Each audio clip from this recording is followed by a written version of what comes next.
This is Stephen Welsh, President of the International Chiropractors Association, with the daily update for Thursday, June 18th.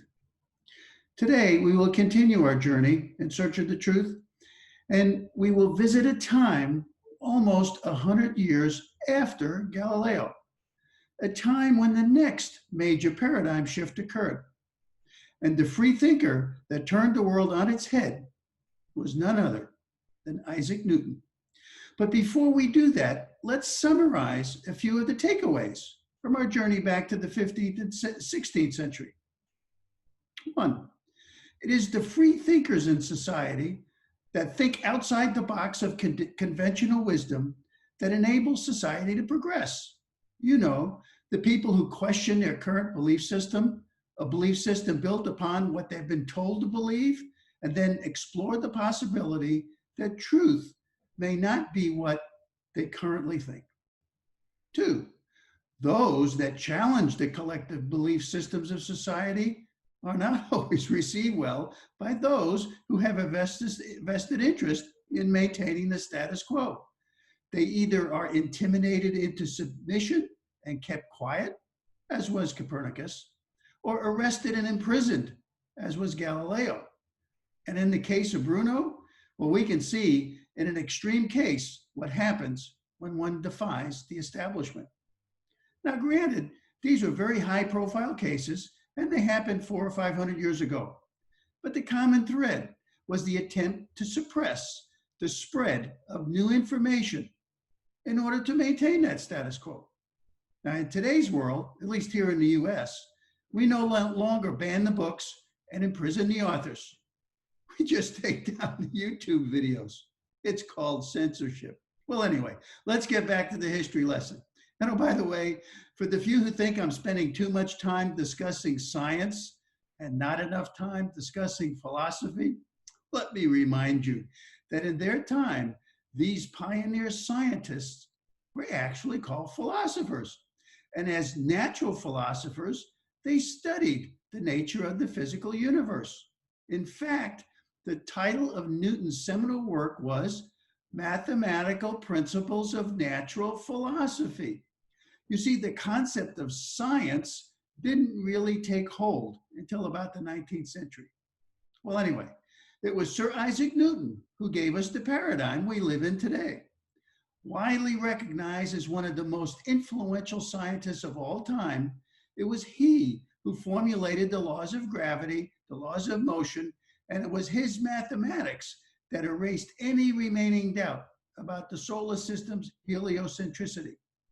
And it was his book, published on July 5th, 1687, that also laid down the foundations of classical mechanics, which eventually led to the evolution of the mechanistic world of view that we currently live in.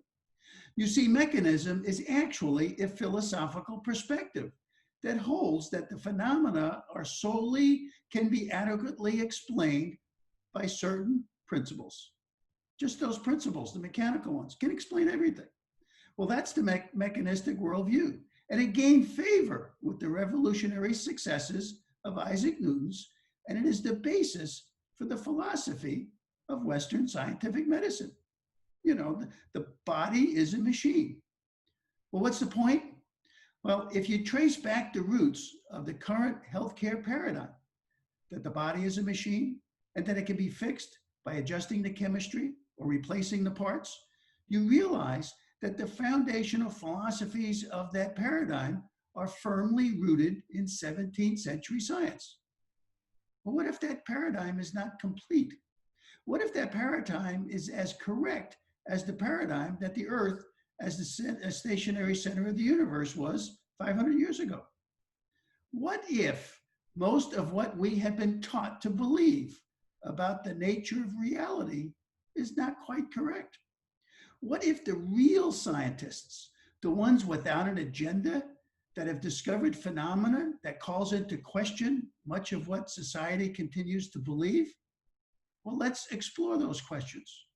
When we go back to the late 19th century and early 20th century, the time of D.D. Palmer and B.J. Palmer, and we review the work of other geniuses of that time, Einstein, Bohr, Heisenberg, Schrodinger, you might just discover that you may need to begin to make some changes in your own belief systems.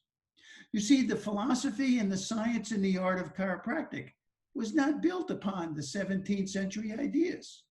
It was built on 20th century science. And the more we explore the philosophical implications of the scientific discoveries of 100 years ago, the easier it is to anchor our minds with a new conviction of certainty. Certainty that there is an innate intelligence within, certainty that the body is more than just the sum of its parts. You see, the vitalistic roots of chiropractic cannot be fully appreciated if it's only looked at through the lens of Newton. If, however, you begin to shift to a different paradigm and look at chiropractic through the lens of Einstein, Heisenberg, Schrodinger, you might begin to realize that D.D. Palmer was just a couple of 100 years ahead of his time. Most have yet to realize that. But anyway, that's my update for today. Tomorrow, Dr. Selena will return with another Friday inspirational message. And I'll be back on Monday as we continue our journey in search of the truth. Meanwhile, please reach out and connect with the ICA. We are here for you to help your patients because they need the reassurance that there is no need for mass panic. And don't forget, you are truly their beacon of hope. And we will get through these challenging times, and we will do it by working together. Thank you.